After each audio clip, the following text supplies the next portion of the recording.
इस मूवी के स्टार्ट में हमें बताया जा रहा है कि फ्यूचर में इस अर्थ पर जिंदगी गुजारना मुश्किल हो गया है और अब लोग इस अर्थ को छोड़कर एक न्यू प्लेनेट की तरफ मूव कर रहे हैं जिसका नाम है नोवा प्राइम। यहाँ पर मूवी में हम एक आर्मी को देखते हैं जिनके सोल्जर्स ह्यूमन को अर्थ से नोवा प्राइम शिफ्ट करने में हेल्प कर रहे थे। और अब यहीं पर हमें पता चलता है कि इस प्लेनेट पर यानी नोवा प्राइम पर जहाँ ह्यूमंस मूव कर रहे थे वहाँ कोई और एलियंस भी रहते थे और वो एलियंस अपने प्लेनेट पर से ह्यूमंस से छुटकारा पाने के लिए उन पर अजीब क्रिएचर छोड़ते हैं। लेकिन ये क्रिएचर ब्लाइंड है और ये क्रिएचर इंसानों के स्केरी बिहेवियर को डिटेक्ट कर कर उन पर अटैक करती थी। यानी जो इंसान उनसे डरते थे उन क्रिएचर्स को पता चल जाता था और इस तरह वो क्रिएचर इंसानों पर अटैक कर देती थी। और अब इन्हीं क्रिएचर्स की वजह से ह्यूमंस एक्सटिंक्ट होने वाले थे। इसके बाद सीन कट होता है और हमें दोबारा 1000 साल बाद उसी आर्मी को दिखाया जाता है जिसे हमने मूवी के स्टार्ट में देखा था। और इस आर्मी ने ह्यूमंस को बचाने के लिए उन खतरनाक क्रिएचर्स को खत्म करने का रास्ता ढूंढ लिया था।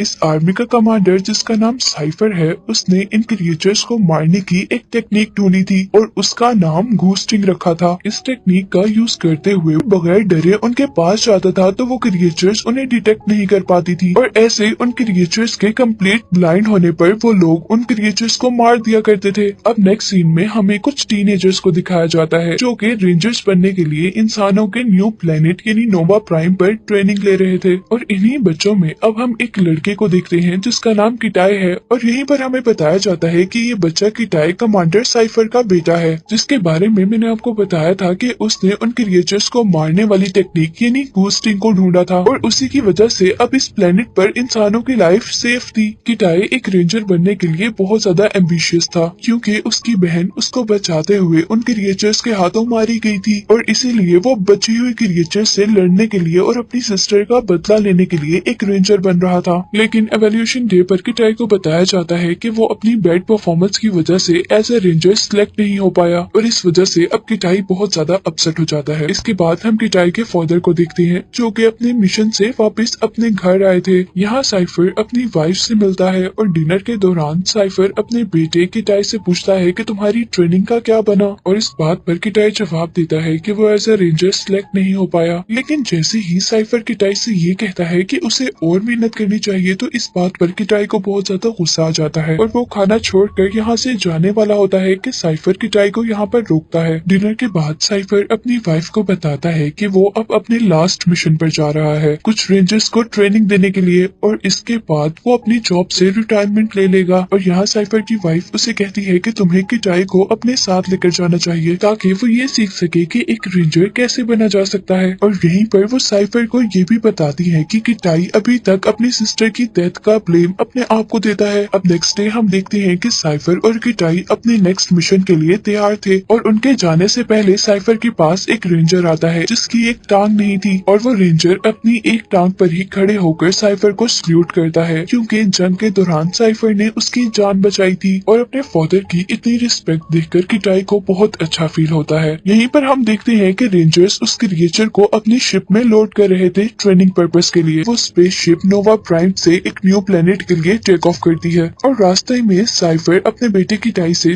कुछ देर आराम करने के लिए कहता है। लेकिन उस स्पेसशिप की सीट्स अजीब होने की वजह से किटाई को नींद नहीं आ रही थी और अब किटाई अपनी सीट से उठकर स्पेसशिप की उस तरफ जाता है जहाँ पर उस क्रिएचर उर्सा को बांधा गया था। लेकिन यहाँ पर एक रेंजर किटाई को उर्सा के पास जाने से रोकता है लेकिन पास बैठा हुआ रेंजर का ग्रुप उसे अलाउ करता है कि वो उर्सा के पास चला जाए ये देखने के लिए कि क्या वो भी अपने फादर की तरह बहादुर है। और जैसे ही किटाई उर्सा के पास आता है उर्सा उसके डर को स्मेल कर लेती है और गुस्से से अपने आप को छुड़वाने की कोशिश करती है। लेकिन उसी दौरान साइफर जागता है और वो नोटिस करता है कि शिप में कुछ गड़बड़ हो गई है। वो अपनी रिंग की हेल्प से शिप की ग्रेविटेशनल फोर्स को चेक करता है और साथ ही उसे फील होता है कि शिप में कुछ बंद है। यहाँ किटाई अपनी सीट पर बैठकर अपनी बेल्ट बांध लेता है और साइफर पायलट के पास जाता है और यहीं पर हम नोटिस करते हैं कि वो शिप एक एस्ट्रॉइड शॉवर के अंदर गलती से एंटर हो गई है जिसकी वजह से शिप बहुत ज्यादा डैमेज हो जाती है जिसकी वजह से वो अपनी मंजिल तक भी नहीं पहुंच सकती थी और अब उन्हें करीब ही कोई ह्यूमंस के लिए सूटेबल प्लेनेट ढूंढना था।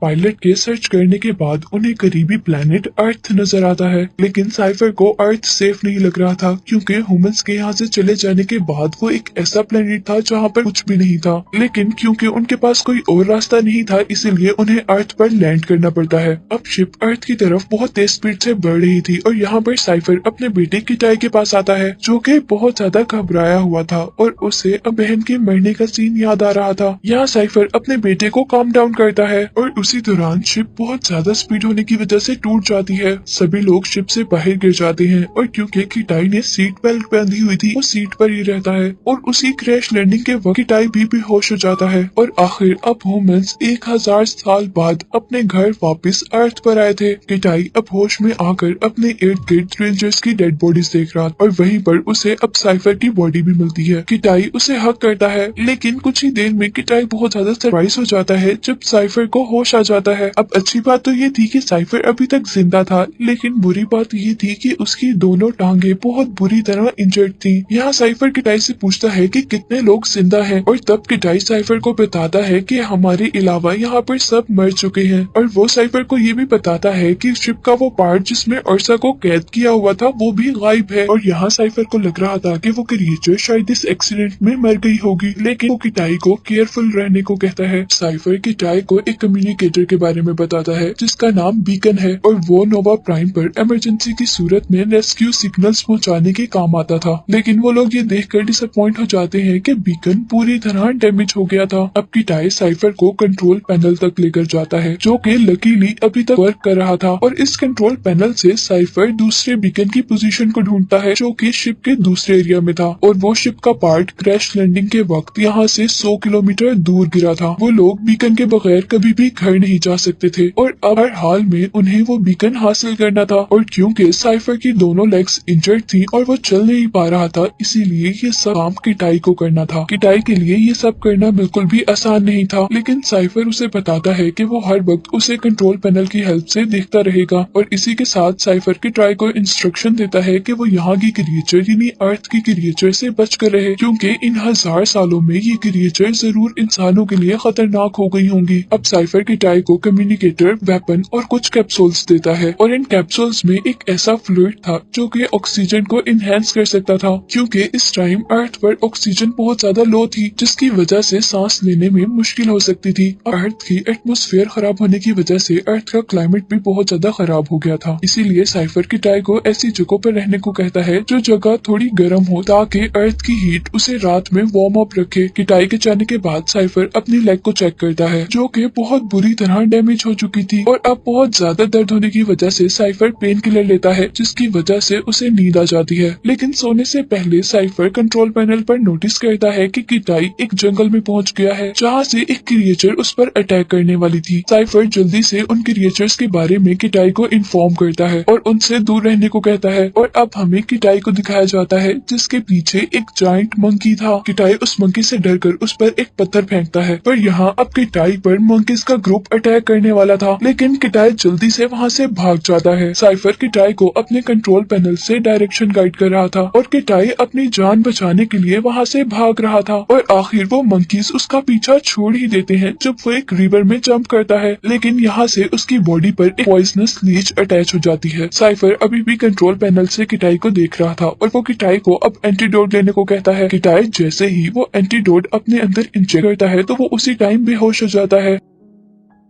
अब कुछ देर बाद साइफर किटाई को जगाता है, क्योंकि अर्थ का टेम्परेचर बहुत ज्यादा डाउन हो रहा था और उसे रात होने से पहले पहले अर्थ के किसी हॉट स्पॉट की तरफ जाना था, अगर वो फ्रीज होकर मरना नहीं चाहता था। तो अब किटाई जल्दी से अपनी जान बचाने के लिए किसी हॉट स्पॉट की तरफ भागता है और दूसरी तरफ हम साइफर को देखते हैं जो कि अपनी सर्जरी कर रहा था। पर इस दौरान साइफर को लग रहा था कि अब वो और जिंदा नहीं रह पाएगा, इसीलिए अब वो मरने से पहले अपनी फैमिली की कुछ मेमोरीज देखता है। और यहीं पर दूसरी तरफ किटाई भी कुछ अच्छी पोजीशन में नहीं था, क्योंकि उन मंकीज से बचते हुए उसके 2 ऑक्सीजन कैप्सूल डिस्ट्रॉय हो गए थे और अगर उसे जिंदा रहना था तो उसे जल्द ही अपनी डेस्टिनेशन तक पहुंचना था। यहाँ साइफर किटाई से उसकी कंडीशन पूछता है और यहाँ वो साइफर को झूठ बोल देता है कि हर चीज ठीक है। अब रात हो जाती है और किटाई को हम सेफली एक केव में देखते हैं और यहाँ किटाई साइफर से सवाल करता है कि आपने घोस्टिंग टेक्निक कैसे ढूंढी थी। और यहाँ साइफर उसे बताता है कि जब वो कहीं जा रहा था तो एकदम से उसके सामने एक अर्सा अपेयर हुई और साइफर अर्सा को देखते ही डर के वहीं पर खड़ा हो गया और अर्सा अपनी अजीब सी आवाज से उसके शोल्डर के पास शाउट करने लगी और इसी दौरान अचानक वो दोनों एक रिवर में गिर गए। साइफर उसे बताता है कि रिवर के बॉटम में अर्सा उसकी बॉडी के ऊपर थी और वो साइफर को खाने ही वाली थी।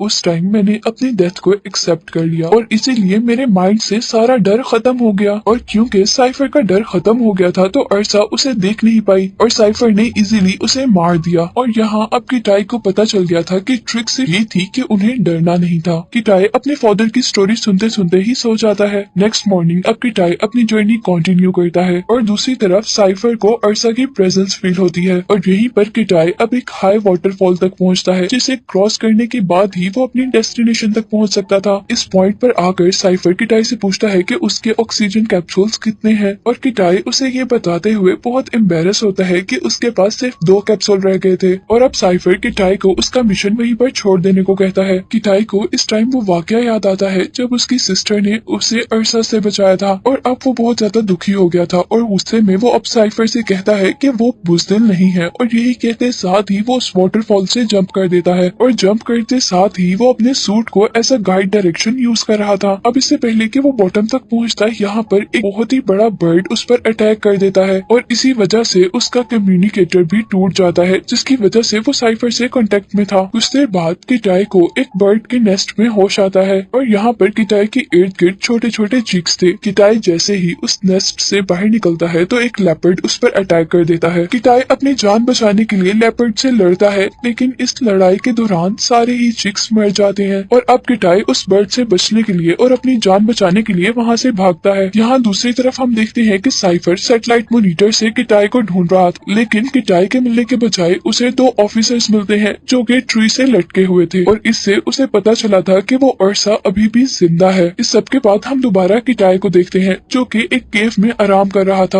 और अब वो यहाँ पर एक मैप बनाता है जिसकी हेल्प से वो टेल की डायरेक्शन ढूंढ सके। नेक्स्ट मॉर्निंग अब किटाई अपनी जर्नी कंटिन्यू करता है लेकिन यहाँ वो बर्ड भी उसका पीछा कर रहा था और अब इसी दौरान किटाई को सांस लेने में भी मुश्किल हो रही थी और इसीलिए अब वो अपना आखिरी ऑक्सीजन कैप्सूल लेता है और उसके बाद किटाई एक बोट बनाता है और उस बोट पर सफर करते करते किटाई को नींद आ जाती है और जैसे ही किटाई की आंख खुलती है तो वो नोटिस करता है कि अर्थ का टेम्परेचर बहुत ही ज्यादा डाउन हो गया है और उसके इर्द गिर्द हर चीज फ्रीज हो गई है और अब यहाँ पर किटाई सर्दी की वजह से बेहोश हो जाता है और हम देखते हैं कि किटाई को कोई अजीब सी चीज अपनी तरफ खींचती है।